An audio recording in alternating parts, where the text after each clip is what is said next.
everyone. Welcome to the Spot Real Talk. My name is Tiara. I'm Lawanda. I'm Tiffany. I'm Ron. I'm Jason. Jason, yes, friend of the show. Glad to have you back. We are here today to talk about one of our favorite shows, SnowFall, back for our 5th season. They kicked it off with episodes 1 and 2. So if you guys hang tight, we'll get started.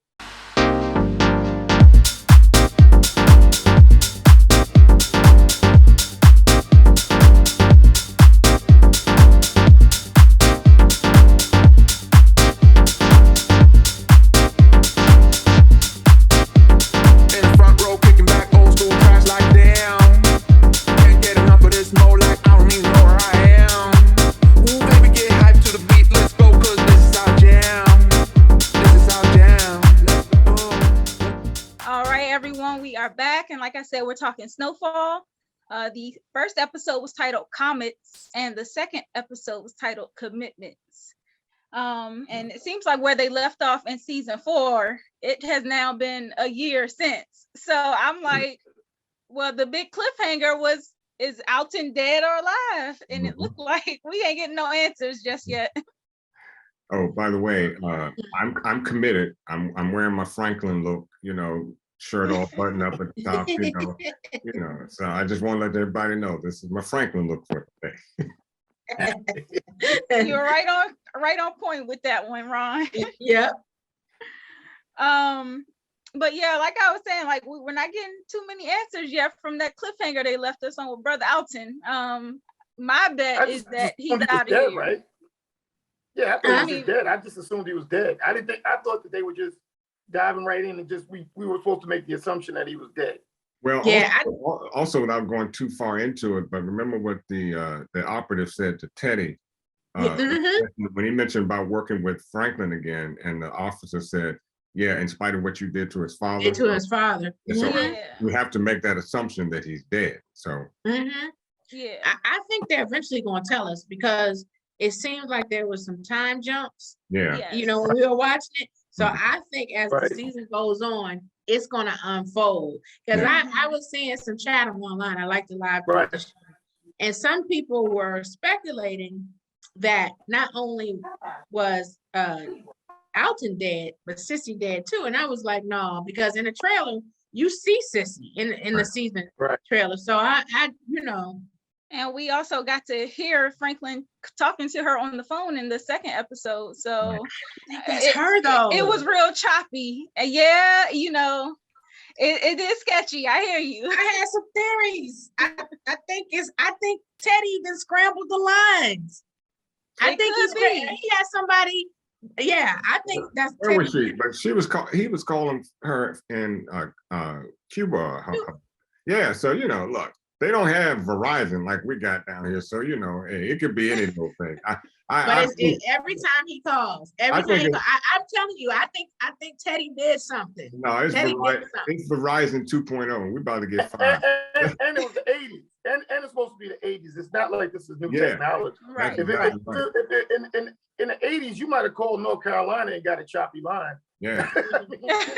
Yeah. They still have plug-in. They still have plug-in operators over in Cuba. Yeah. So, that would be devastating though for Franklin if something happened to his mom, because you can see he's already feeling it. Her absence is bothering him. Especially given all that's going on. I mean, Franklin has glowed up. He got his pilot's license. He got him a new boo thing on the side, a baby on the way. I mean, Franklin has a lot going on. Business is booming, it seems. He's got a new partner in Reed's absence that has gone in on some real estate deals with him. So, I mean, Franklin is Grady on up and up. Yeah, I was trying to figure out if Grady was real shady, because, there was some conflict between him and the ops and Teddy as to what to do with him. Teddy just wanted his job back. Oh yeah, I know. Teddy is a hater. Yeah, but hey, what can I say? But Grady, he's not going by his old name Reed anymore either. So he's dropped that, and seemingly it's like he allowed that to die down, and he thinks he's off the hook for that now, which I'm not too sure about. Lawanda, you got wanted to say something. No, go ahead. It's past. It may come back around. Go ahead. Okay. Well, I wanted to talk about how the first episode opened because, you get that scene at the University of Maryland. And of course, we're familiar with this story. Len Bias, he was a big name around in our area in the DMV in the 80s. That was before my time, but I still know his story. He was an all-American player. He had gotten drafted into the NBA to go to the Celtics. And right after he got drafted, like days later, he overdoses on cocaine. Tragic story. And I remember when it happened, and I remember the story vividly when it happened. And I wasn't even down here. I was in New York at the time. And when I saw it on the news back in like you said, in the 80s, it was a shock. We didn't really know him like that, but just the way the whole story came together, and young Black athletes, you didn't really hear that story just yet, of the cocaine story. And so to see them kind of take that and put that on there and kind of immortalize what happened in that story, I thought it was kind of dope. I thought it was really dope because I didn't expect it. And as soon as I saw the guy, they said University of Maryland. I said, where are we going with this? We're going to let, but I said, they get right to it. And that's when I knew. I said, SnowFall is opening up with a bang. I said, because they got right to it in the first scene with the Len Bias. And I was like, okay. Yeah, because they point to his death. I've seen documentaries. They use that death. Well, the government did to kind of ratchet up the war on drugs, and they used him as a symbol of it. So I thought that was, they, like you said, they opened it up right with that. So they're down to that. Like Jason, I remember it vividly, and it put a hold in my heart then. And it was like revisiting a nightmare when I saw it, with SnowFall. But the moment I saw University of Maryland, I knew where they were going. And so, because it really hit home, with Len Bias and myself, I was taken by it then, and it really put me in a certain mood, to watch that play out like that.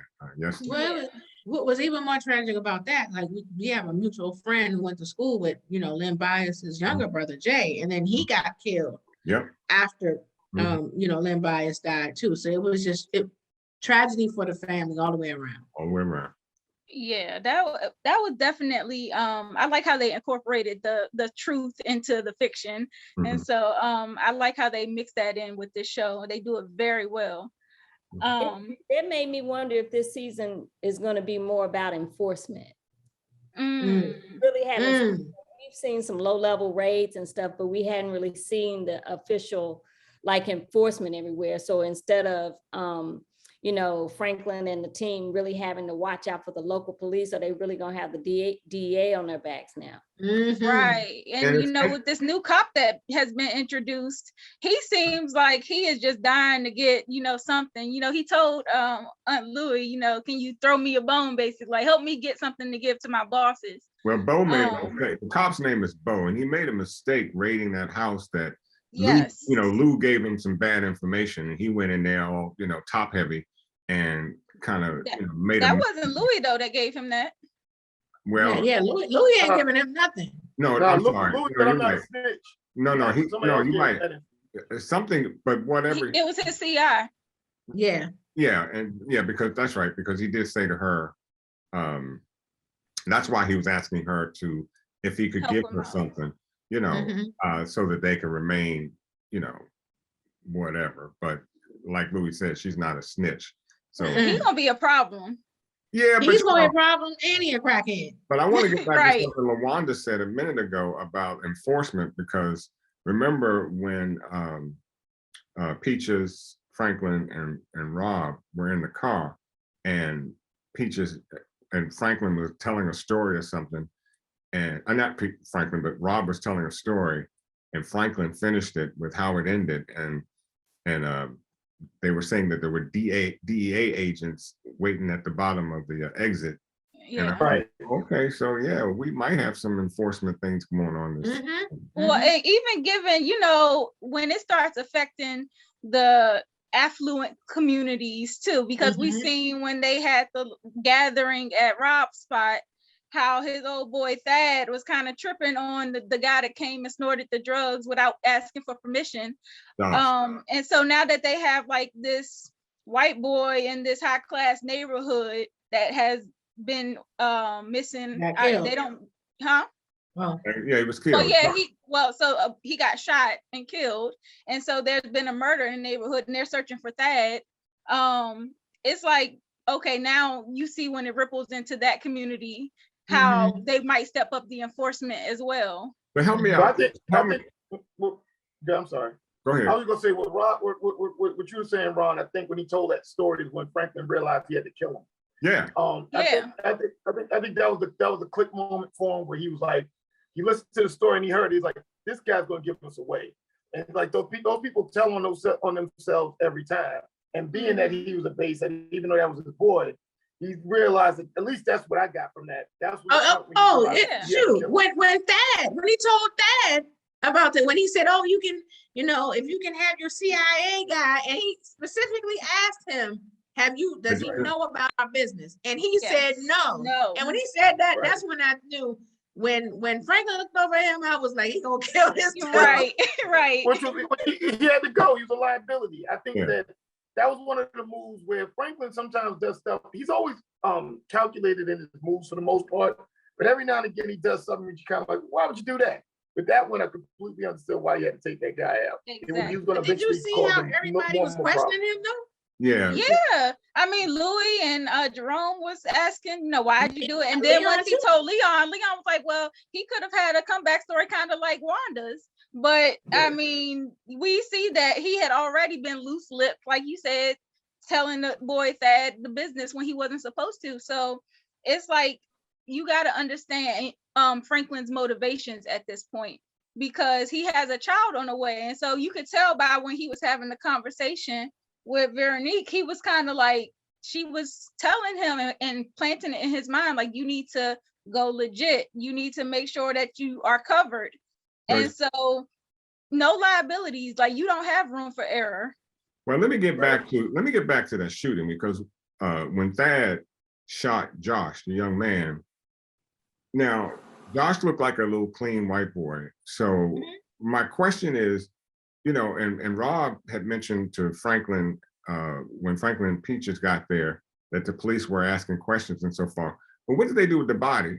And, my thought was, if the police were in that house, there were signs of cocaine all over the place and nobody got arrested. Nobody, it was like, hey, we walk in, we ask a few questions, we take the body and we move out. We all know what I thought the body was gone already though. I thought when the cops got there, the cops took it. Because that's what I'm saying. But I'm saying there's a time delay in between. Yeah, but I'm saying if that had been my house with a dead body in it, and all, and looking like everybody just had a good night, I would have been good night myself. I would have been in jail, locked up until they can. No, but I think that's the whole story, is supposed to be these privileged white kids. Yeah. And I think that you're supposed to look at it from the angle that these kids had all these advantages. That one kid blew it for everybody. You know what I'm saying? When he shot, he went, ballistic and shot the dude. It seems like they already told the cops who did it. It didn't seem like they were really blocking it as much as it was he was on the land. And that, they were high anyway. And that was my point. My point was to bring out the privilege that, these white boys have in terms of how they party, what happens in the party, and, they come out unscathed, True. No, definitely true. Mm-hmm. I can't even add to that. That's just true. I think, like you said, listen, you saw, or if you want to look in contrast, look at the tip that came in the beginning and how they treated the black people who were on the lawn versus how they were treated. If you just look in contrast to those two different scenes, where one was just a tip and they found a little something in the drawer, they told the mother to shut the F up, and they, they had everybody lined up. And then when it came down to the white kids, as you saw, they were just high and relaxed, and they went through what they went through. He's like a hell of a night, like he just had one too many drinks. I think the whole ideology was supposed. I think one thing the show is very good at is showing that contrast. The white guy who's I forgot his name, but you just mentioned him, the one that Reed is threatening now. Grady. Grady. If you look at his whole situation, it was like he was just living fat on the land. He was robbing millions of dollars from the government, and nobody was checking them. And nobody would have said anything if Reed hadn't come in and said something about it. He was looking for a way to get it, to leverage his way back into the situation. But it wasn't like they were ever really questioning any of the ideologies of any of these people. They were able to just do what they wanted to do and move, basically untouched. So, I guess my point is, I agree wholeheartedly. I think that they're trying to show the contrast between the whites and the blacks and the justice system. I think it's subtle, but I think it's definitely being explored throughout the season. Franklin had a line at the end of the second episode where, he was saying, basically talking to Reed, and he was saying, "It's your world. I just sell drugs in it." And so I was like, it kind of goes to your point about what they're saying. Like, it really is their world, because like they have all of the power in that situation. They can kind of skate with things that Franklin wouldn't be able to get away with, quite frankly. So I think that was like an interesting phrase to kind of throw in there, because he really is under their pull. And I think that's why he preferred Grady, because Grady was more lax and he was just trying to, like you said, live fat off the land. He was trying to get his. Where Reed, he really is kind of like this vigilante, if you want to call him that. Like he's yes. Well, remember Ronald Reagan back then wanted to start that war on drugs, and essentially what it was to do was to raid all the Black communities and so forth, and they were bringing drugs in heavy into our Black community. And so what Franklin said, I thought was rather rather cute, in the sense of telling an operative or former operative, it's your world, I just sell drugs in it. And he was that was dead on, because that's exactly what happened in true form. But before Grady got killed, he told Reed about himself. He really let him have it, and he was telling them, like, if it wasn't for this role, like, you would feel unimportant. Like, you're only in this because it makes you feel a certain way. It gives you a certain empowerment, and it makes you feel like you have some control over something. Right. So I like the way he gave it to him before he got taken out. I was about to say that, because what makes Reed Teddy effective and what makes him dangerous is the fact that he has nothing to lose. He has no connection with his father. His brother is gone. The wife and child are gone. They moved on. They moved on. So the only thing he has is this weird kind of patriotism and his kind of living for a cause, whatever, and how twisted they may be. It makes him very dangerous, because he is a person who's willing to do anything to belong and to have a place and to be relevant and be accepted somewhere. So I was watching him have that conversation with Grady. I was like, oh, he's out of here, and he doesn't even know it. Yeah. Exactly. Yeah. And I was thinking too about like how Franklin, he offered him a cigar, but really the gun was in the cigar box. And so I think that Franklin, he's on his P's and Q's when it comes to Reed, because I think that the trust there has been totally broken. And I think that he knows that Reed is kind of like that lone wolf, that he could do whatever he want essentially and get away with it. So it's like getting back into bed with him kind of like puts him back on edge. I thought it was extremely smart of Franklin, because in most instances like that, a person like Franklin would have given some pushback, and the next thing you know, you have a bullet hole in your head. Where Franklin, no pushback, he said, okay, let's do this. But in his mind, he has another thing. He wants to do something else. He becomes like Ghost-like. Remember Ghost, when he wanted to pull out and everybody's trying to push him back in? But Franklin, he was cool with it. He said, okay, no problem. Because in Franklin's head, I'm gonna get you sooner or later. It's just a matter of time. And the other thing that kind of screwed Franklin up, which I'm wondering about now, is because Grady was going to give him a discount. And Reed kind of shut that all the way down. And so we know that Franklin is pursuing this real estate deal. We've seen him trying to pull Louie in on it, Louie and Jerome, and then he talked to Leon about it as well. And it seemed like everybody was kind of hesitant to go in with him on it, even though it would legitimize their holdings and kind of give them some diversification. Yeah, but drug dealers is like drug money. If you ever look at, in general, most people who are, at least, let's put it this way, I'm not going to talk on the streets, because the people I know in the streets, they were trying to get out of it for real.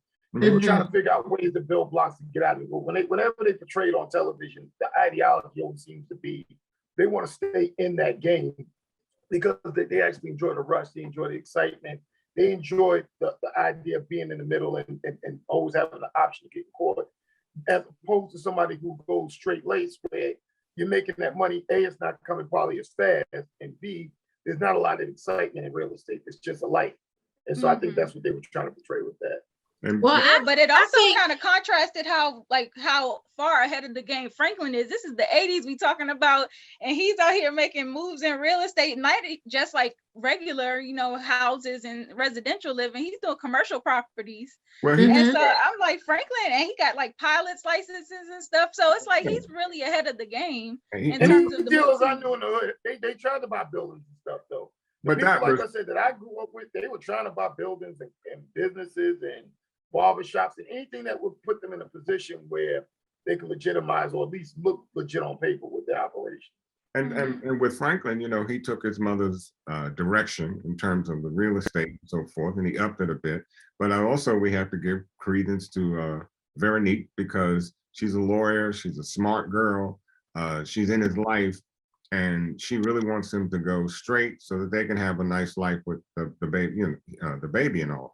So that was, and back in the 80s, even though I heard what you said, Jason, but back in the 80s, a lot of Black folks weren't into that kind of heavy real estate deal. So, I could understand why Leon turned it down, but Leon is just a street dude. He didn't know anything about long-term effects, with this money. They think because I got all this money, it's just going to last. And Leon has been complacent a little bit. Like, he seems like he's happy with the money he's making. He says it's more than what he knows to do with. Exactly. We can see him giving it away to the community, which is a plus for him, taking care of the neighborhood kids. But he's complacent in what he has. Yeah. And I was going to say, to speak to Louie and Jerome, when he said, when Franklin told him it would take at least $10 million to get in on it, Uncle Jerome was like, well, that's all we have. Yeah. So I think at that point, I think they were interested, but I think they were like, okay, that's going to take everything we have, and what if it doesn't pay off? That's everything. Because he had just said when he was horseback riding, like, listen, I mean, when they were together, look, I'm rich, I'm alive, I got you over here in that skirt, They're happy with, because I think they never seen that kind of money before in their lives, and so they're thinking like, this is the height of everything. Like, I'm living at the top. Look, $10 million is good money now. So back in the 80s, if you had $10 million and somebody comes to you and say, hey, I want all your 10 million, to get into this real estate deal that may or may not work. I mean, hey, kudos to Aunt Louie, and Jerome for being smart enough to know, hey, we got to come up with something else because I can't give you everything. Look, I don't trust him being with Avi though. Avi, I like his character, but Avi is shady. He tried to rob Franklin once. Right. And Louis may be really sharp, but I don't think Uncle Jerome is as sharp as Louis is. And he might play them. He might play them. And I'm also kind of just scared for their safety. Like, because when they started talking about how happy they were all cutesy and stuff. And I was like, this is foreshadowing to me. I was like, they might not make it out of this. Things are going too good, too well. It's going too well. I feel unsettled. Well, I'm also kind of looking at them, like looking at Franklin, because they've seen how he's changed, and how calculating he is, and how he has not hesitated to have to kill friends and people close to them. Yes. Yeah, very ruthless. So they have to be looking at that. So if he asks me to give him all my money, then that makes me dependent on him again. Exactly. And especially with Leon too, because after hearing that you took out your friend, like, that's your boy, and you felt like you had to do that. Okay, but I'm your boy, so what does that mean for me? I think that especially since at the end of last season, Leon told Franklin, like, I want to get out. And Franklin was like, no, you in. Like, he stopped him. His exit plan was deaded. So I think Leon is kind of feeling obligated to stay in the game because Franklin, and then the threat of you killing another friend of yours makes me threatened. Like, oh my God, you might do this to me. Yeah. And his response is always, it had to be done. It Yep. had to be. That he says that every time. So it's like he's gonna justify everything with saying, well, it had to be done. Yep. And it did to protect him. He's not thinking about anybody else outside of him in his mind. So anybody could become a liability if he feels threatened. But that all well and good, but you can't have you know, a crackhead drugged out and knowing things like Rob. You can't have him walking around, you know, just opening his mouth at any given point in time, you know, because a crackhead will do anything for a fix, and that includes, you know, ratting on his friend. So you know, while it makes Franklin look very, you know, suspect in terms of how he keeps his friends and you know how close he keeps his friends, but you know, he is who he is. He's in a position and he has to maintain, because any slip up can cause a real problem for the whole organization.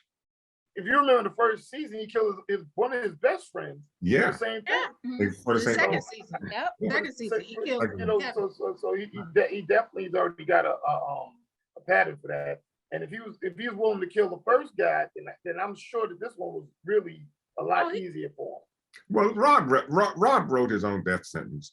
You know, he asked him early, as we said, you know, asked him if he, you know, had opened his mouth, said anything. He said no, and then he makes that slip up at the burial site, and he had to go at that, unfortunately, but he had to go. You just. Well, is he gonna kill Peaches too? Because Peaches look like he on this stuff too. But he was sniffing quite a bit. Peaches, he was looking real haggard. Peaches is on it too. Yeah, but Peaches has, I think the disloyalty was speaking on the business when he wasn't supposed to was Rob's biggest mistake. I think if he hadn't done that, Franklin might have spared him. I think so too. And I think that Peaches he could vouch for Franklin in that sense because he was there to witness it. And he could say like, too, look, he definitely looked shocked, but I'm sure he can understand why he had to go. Yeah, because he figured I was digging one grave. I didn't think I had to stop and dig another. Right. Well, they both in there the same grave together. Exactly. I have a question. So you took Peaches being kind of sluggish and sniffing as him being on drugs and having the habit? Because I kind of read it a different way, because I was like, the time period, this is when they say the AIDS epidemic took over. So I was wondering if that was going to be either that too, because there were both things trending on Twitter. I was live tweeting and people said he looked like he was on the stuff too, that he was either using, or some people said it could have possibly been the AIDS epidemic. But so it could be either of those things. But also remember, when he got out of the car, he said he had a summer cold, and he said those are the worst kind. So I made the assumption that all that sniffling was due to his summer cold, because before he got out, ain't no summer cold. I think y'all are on the right track with that age thing. But see, that writes a whole nother. But that was part of the narrative. That was a part of the time, the 80s. No, I got you, but that says one or two things in the 80s. That says either you mainlining or you doing homosexual thing. That's the trans fusions are possible, but if you want to talk about the way the connotation is in the 80s for AIDS, they only usually went those one or two ways with it. So I don't know if that's. And remember that. And AIDS in the 80s did not start in the Black community. You know, Black community didn't know anything about AIDS at all. So, in fact, the first thing we heard about AIDS, it was in the white community. So, I did because people that I knew that were shooting up, like we had family members and stuff that caught it, they were all shooting up though. And so, if you was in that world, those people were catching you left and right. Right. But I'm saying that I don't know if I got that vibe from that. No, and I don't see Peaches as being, you know, I don't. Well, we don't know. But they also didn't understand. Well, of course they know what crack is doing now, but like I guess the cause and effect understanding wasn't necessarily there to people to understand the damage that some of these drugs were doing, because sometimes they were still viewing them in the sense that it was the cool hip party drug. It didn't have the negative connotation that it had. Well, by the mid 80s though, everybody knew cocaine was cocaine. Like if you go late 70s, not so much. Very, very early 80s, man. But by the time you got to like 86, 87, you know, those years, everybody knew cocaine was cocaine. And besides that, people have been sharing needles since forever.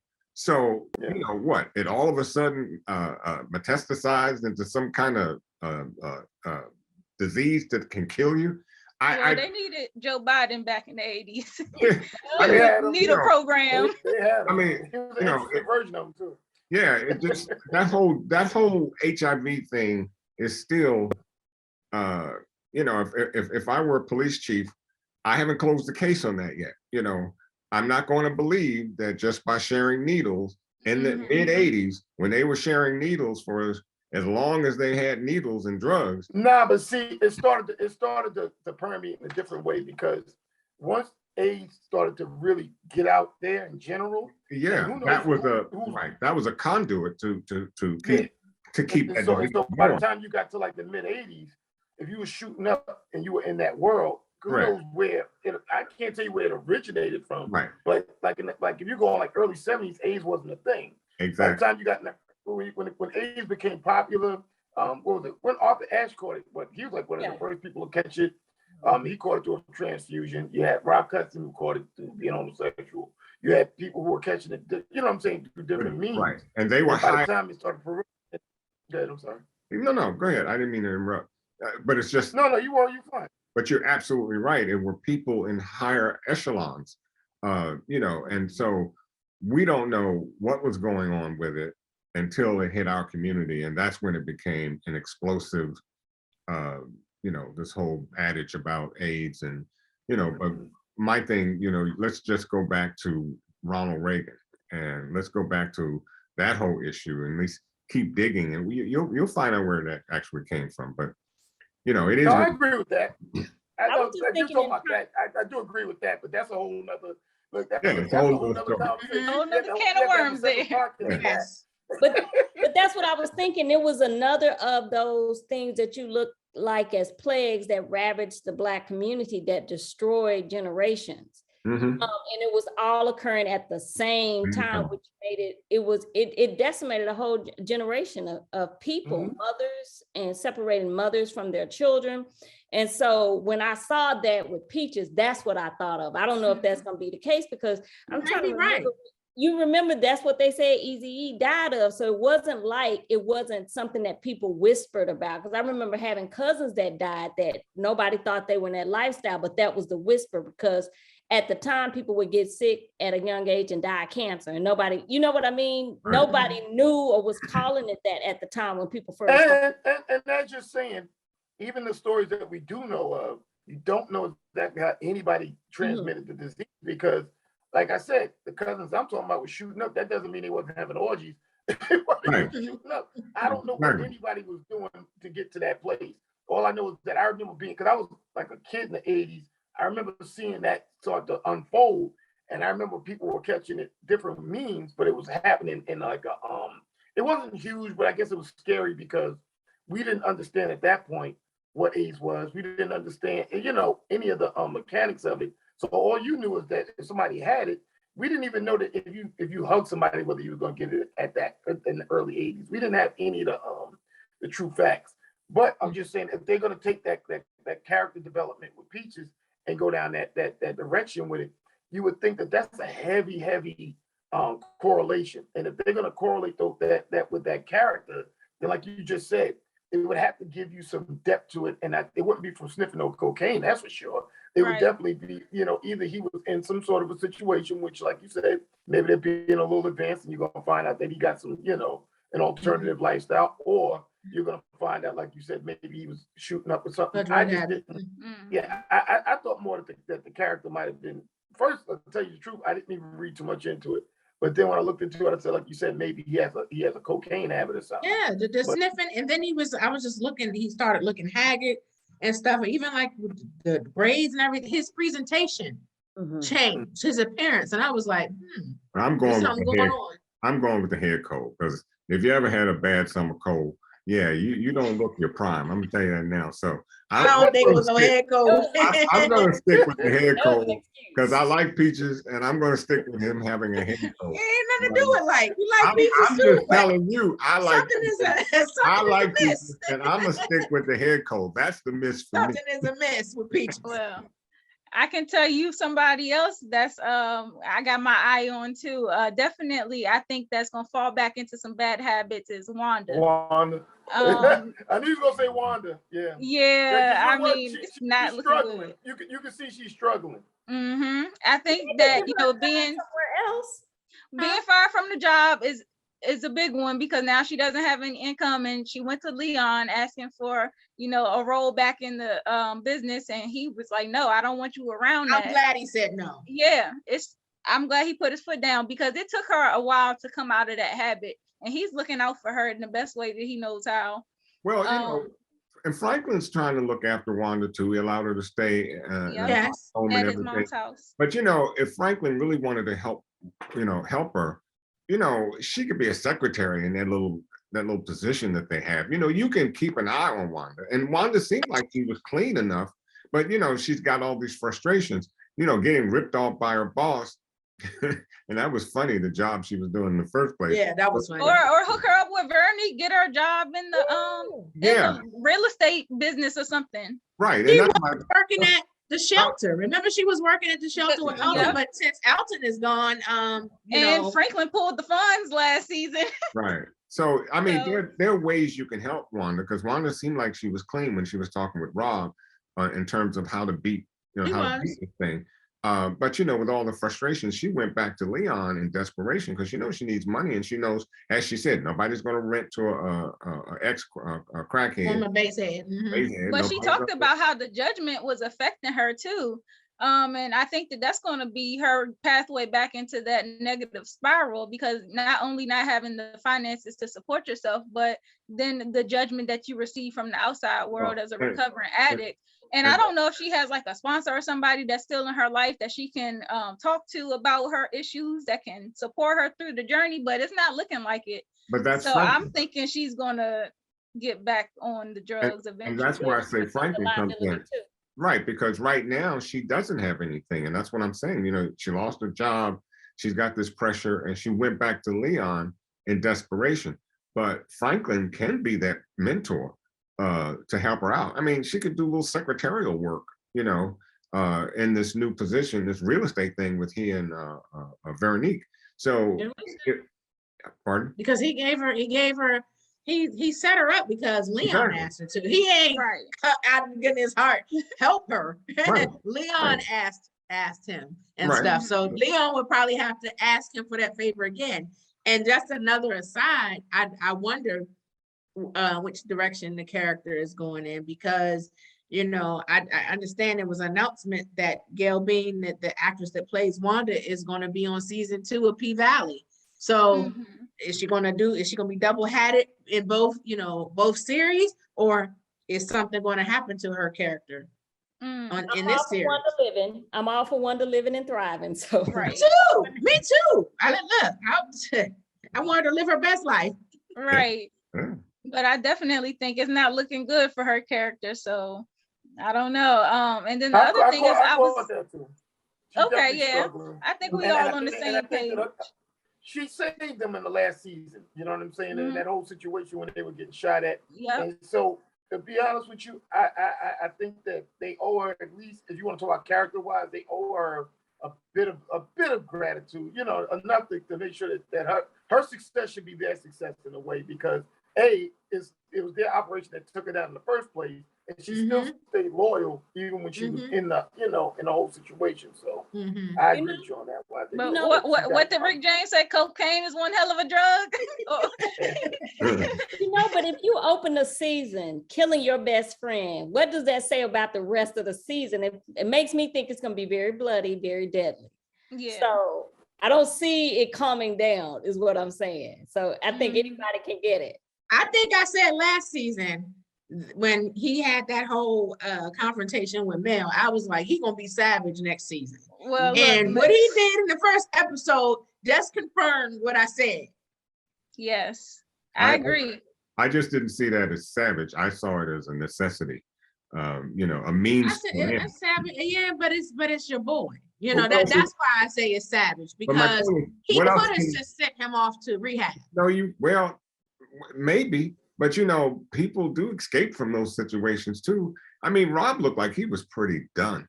And Rob was fiending for another hit. I mean, he was struggling through the day. exactly, he was. Yeah, he was. All it would take is him to make one mistake that could bring down the whole operation. Exactly. And because of the vulnerability of the white kid that got killed, meaning that he made it hot for them. That if he all he had to do was leak one piece of information that you see, he knew the CIA situation. He already did. They just went through that.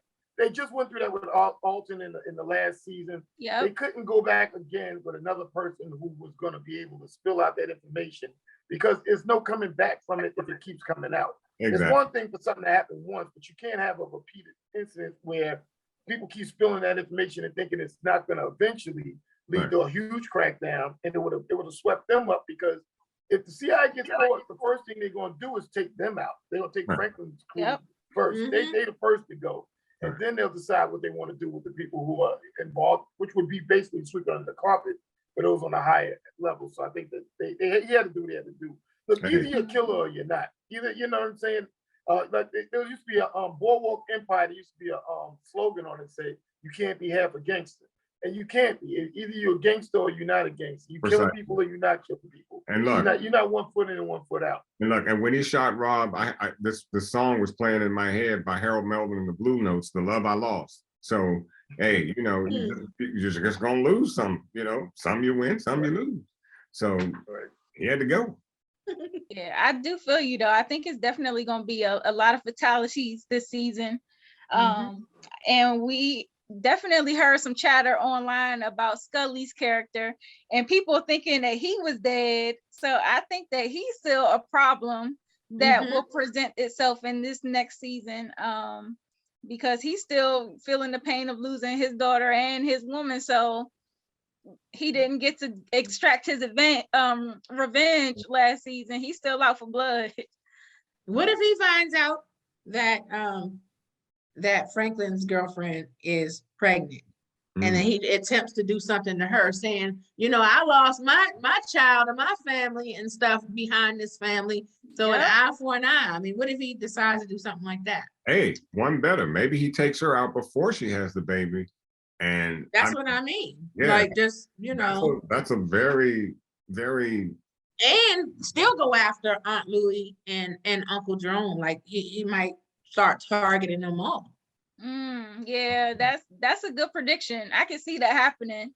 Yeah. I also want to know what's going to become of this Little Rock situation that they got started last season, and how that's going to pan out for Aunt Louie and Jerome, because you know, they basically told Franklin they wanted to do things their way, but they would still buy wholesale from him.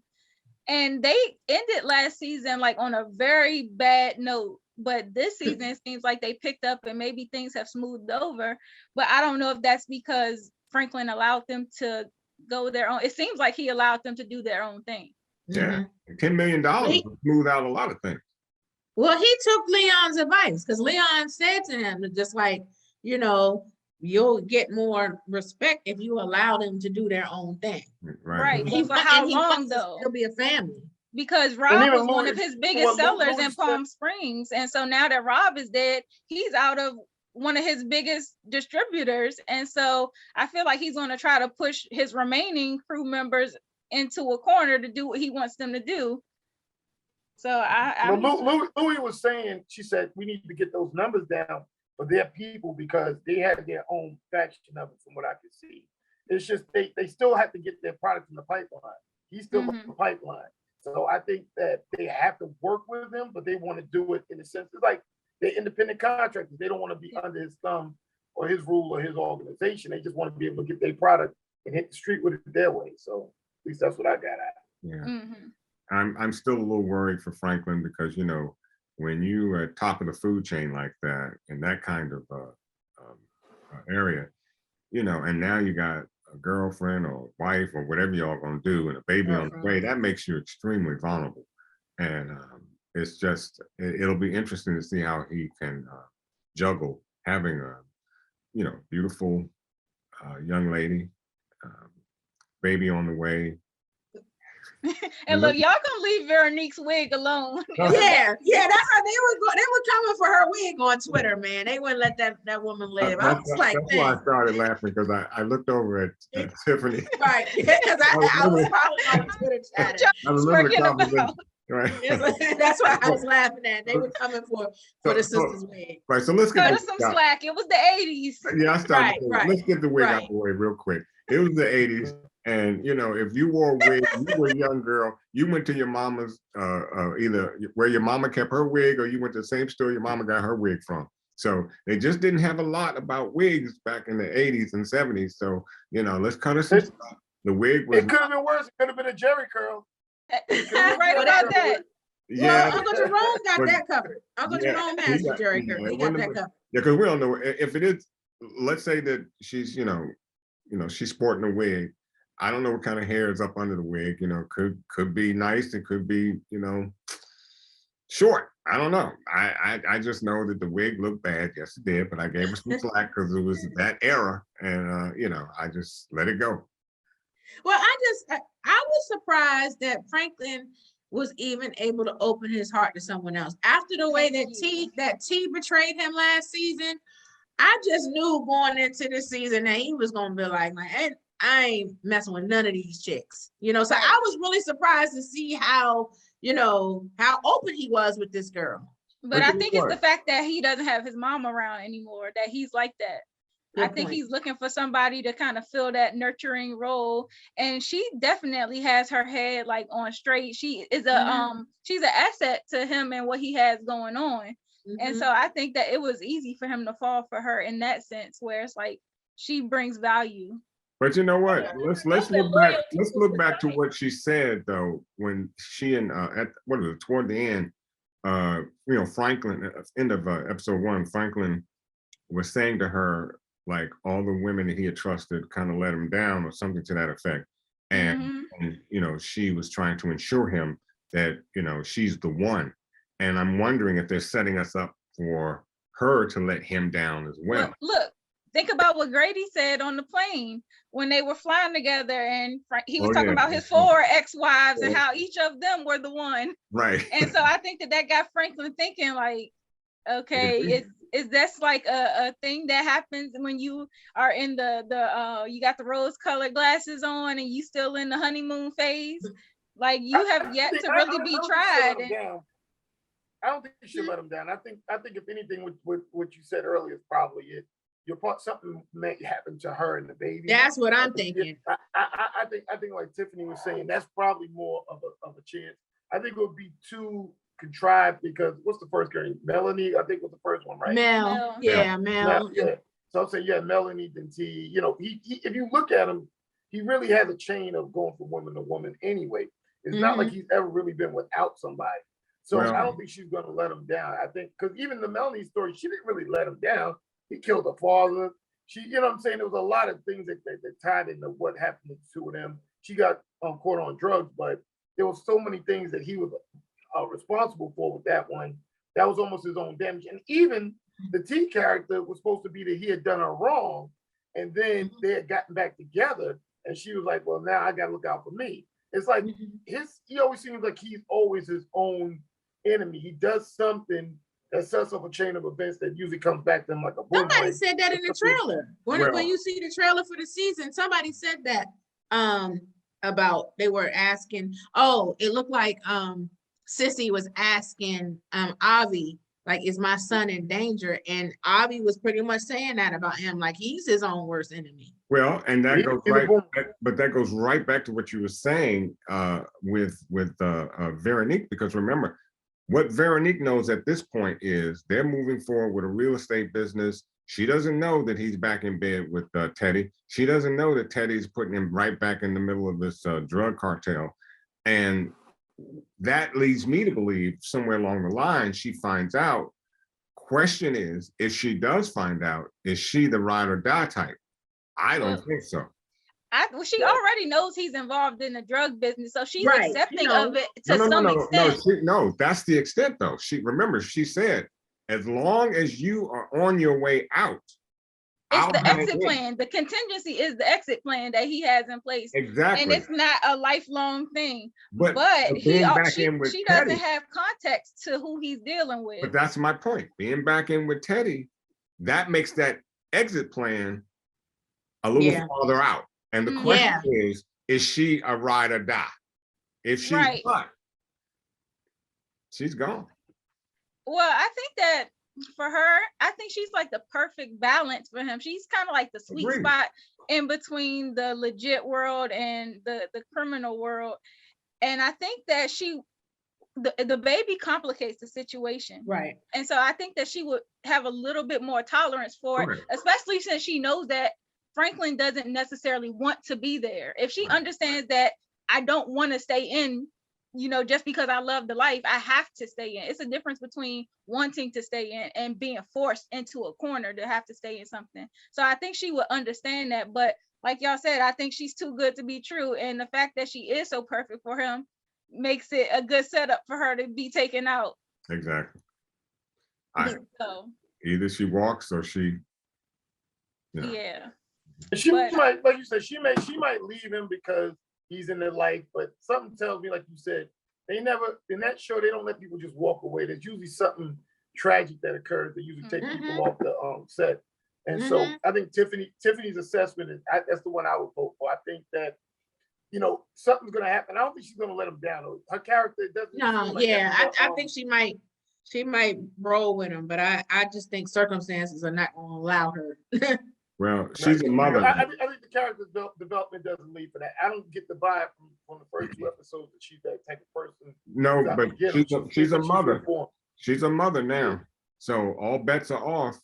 When if she does have that baby, all bets are off because she's going to get into motherhood, and whatever she is character-wise now, that's going to change. Well, y'all know who else I'm worried for? Gustavo, because it seems like he's gotten his kids in school and they've set up some kind of normalcy in their life since the kids' mothers was murdered. And I'm still thinking that Teddy, he has a relationship with Teddy where they work well together given the circumstances, but I feel like Teddy is like, something is very different about him. Like it's like the stakes are way higher for him. To try to get whatever redemption he feels like is missing for the war being on the downside and them about to lose. I feel like he's on a rampage to try to get things back on track. And for some reason, I just feel like Gustavo is going to be like some collateral damage in that. I don't know why. I have a feeling. Yeah, you might be right. And Teddy, you might be right. And you're all right. Teddy could get the hands for these 2 episodes because Teddy deserves a hand. He's got to set up his minions, and that's what he's doing. And he doesn't care what happens to anybody. He doesn't care about their future lives. He doesn't care about what they want. With Franklin and even with just like you said, Gustavo. It seems like Gustavo was living his life. Trying to do what he had to do. He was happy with Grady too. Yeah, well, that's the other. Everybody was happy with Grady. Nobody had a problem with him. Teddy came, and he pointed out some things in their armor because he saw it as a leverage point for himself. But had he not said anything, nobody was really thinking about it. They were just kind of partying with him. Yeah, they were. But why do they write? Teddy the party pooper. Teddy like Eeyore. Yeah, but why do they go up and start writing their own death certificates? Because, if Grady had just kept his mouth shut, Teddy, first of all, if I walk home and Teddy's sitting in my house, I know he ain't here for a drink. Teddy was going to take him out regardless. Well, he was looking for a way. When he showed up to check the meters, I knew what time it was. Oh no! Yeah, that was just recon. Right, that was recon. But I still knew that he was doing recon and he was looking for a way to get up out of there. If Brady had shut his mouth and done what Teddy told him to do, and just roll out. But you see, he didn't feel like he had to though, because think about it. Teddy had been kicked out, written off by the CIA. He's like, why would I listen to you? Like, you're a nobody now. The only reason you had any kind of importance was because you were in the CIA doing this. So now that you're out, why would I? Take my money, my house, and my cars. Yeah. He was gonna let him take all of the stuff and walk away. And had he just said, "I'll leave quietly," then he would have left it alone. But people always say that, so those fatal words, "I know things." And as soon as people say "I know things," they're dead. That's my point. The moment you open your mouth to go against what Teddy wanted, you just signed your death certificate. So I'm thinking about all these people. They have enormous egos, and they just can't let people down talk them in any kind of way. So I think that I was saying you don't trust Teddy because that was Here's one thing you can trust Teddy with. He will kill you. That's what I'm saying. That's what I said. Brady don't know that. But I'm saying that once I saw him show up, I thought, regardless whether he was doing recon or not, it was gonna always end up that way. Because when they struck the deal for Sissy and Alton to leave, that was the deal. We'll leave, we'll never come back. Yep. And he left, and who showed up? But sure Teddy, enough.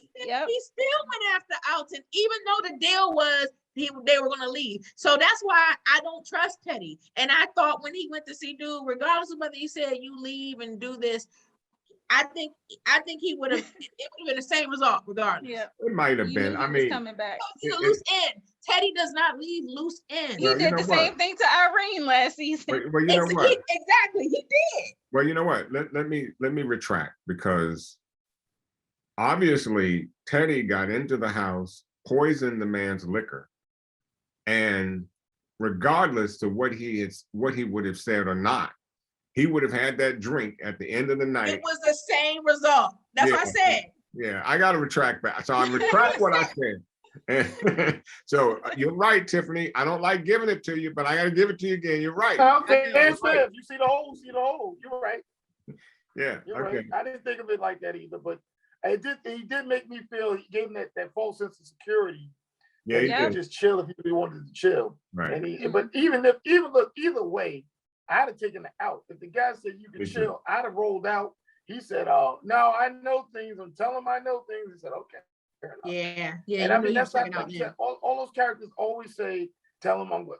Even if you look at Alton's character did that last season. Yeah. The reporter, she did the same thing last season. All these people always say, "I know stuff." Right. Yeah, they all have the same faith.